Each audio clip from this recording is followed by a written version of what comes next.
Gabriel wrote into our Instagram account and asked, how can you combat China without tariffs or other ways of hurting consumers? That's a really good question. You may not be able to combat them without undertaking some kind of pain.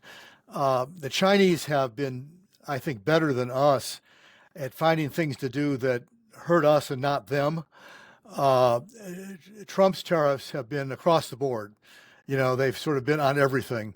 And the result is that means about 60% of them are on intermediate goods, which are stuff that we import to help us make things here. So parts and components, basically. And that makes us less competitive, and it makes our domestic products more expensive. So we could do this, we could hit China, I think, more effectively with tariffs, but by doing it in a different way. Bill, Fabian wrote into the CSIS Instagram account and asked, what stops China from exporting to the EU or low tariff areas and then selling it to the US? He's asking about a workaround. Well, yes. Good question, Fabian. Great name, Fabian, too. That's already happening.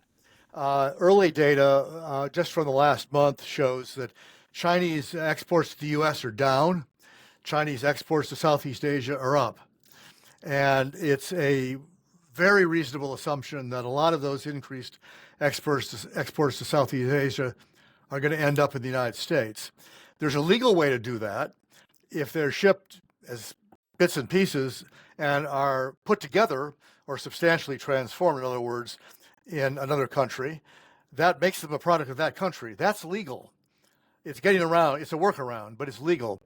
The illegal part is you ship it to, say, Vietnam, and they just put a new label on it. It says made in Vietnam rather than made in China. That's customs fraud. But it imposes significant new enforcement responsibility on our customs authority to catch all of those. There's definitely going to be an increase in both of those.